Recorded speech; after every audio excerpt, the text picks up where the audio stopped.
communities change and number of new immigrants, people coming from various cultures, come to live among us, the NGO probably is the first person to be trusted, because they're not wearing any political badge, they're not in any way financially motivated to, work or manipulate these people.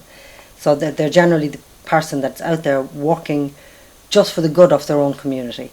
And I think they're the first people to engage freely with our immigrant society.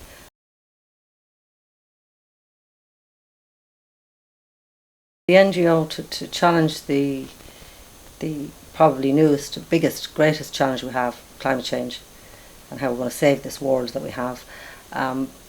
Again, we have all the fake news. We're told we can't deny the sciences. I mean, it is happening. It's happening right in front of us. We see it.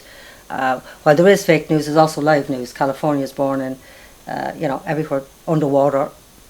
Yorkshire, in London right now is flooded. So it's happening. It's on our doorstep. With that, we can't ignore.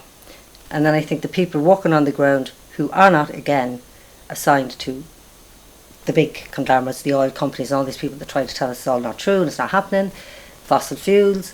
The NGO is wearing no badge, so therefore there's no motive whatsoever other than their love of what they do in that cycle of saving the planet.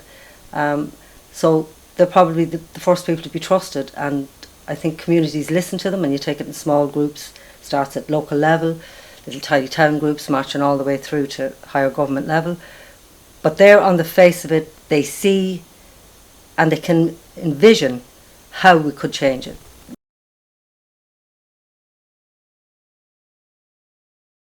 The NGO has a vital role in, again, it's at the coalface of the community, trusted by residents or the local people, and also should have access to policies that are being made.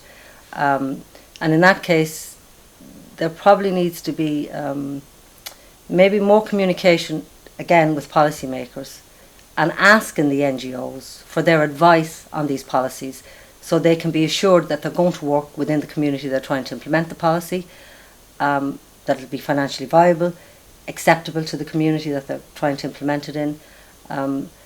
So it really, there probably is lack of communication with policymakers and the end consumer, and the NGO would have a vital role to bridge those two.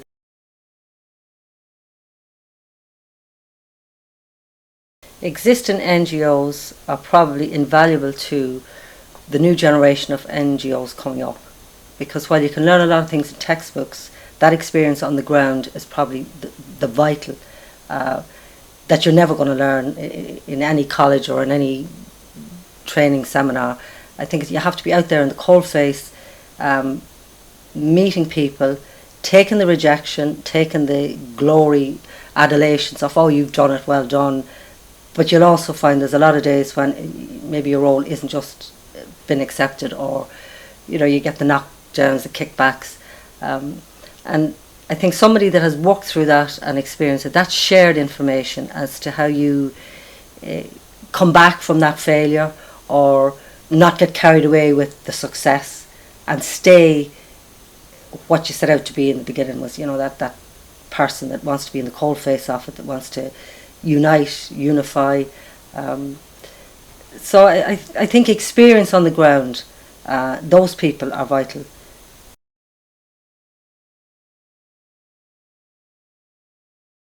Like if you're the NGO and or your group, no matter where you are at the top, filter it all the way down, but it should be a handshake that goes all the way down. So the CEO at the top, well, he's got somebody, so as you trickle down to just that little person, in their community, trying to do what the guy at the top is implementing. But if the handshake went all the way down, so that you go out there very confident in that, so it was the guy above me and the guy above, the chain of command, rather than, don't send me an email. You know what I mean? It's got to be personal. And if you want me to go out and engage with my community, it's your engagement with me is how that's how I'm going to do it. And if you do it with an email, I'm doing it with an email.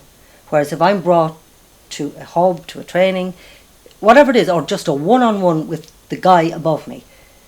I think that's encouraging me, and I'll get a feel of his passion, his, that power behind what he's doing, and you'll walk away with that, and I think that's what you'll bring that directly to your people. So it's got to be that personal touch.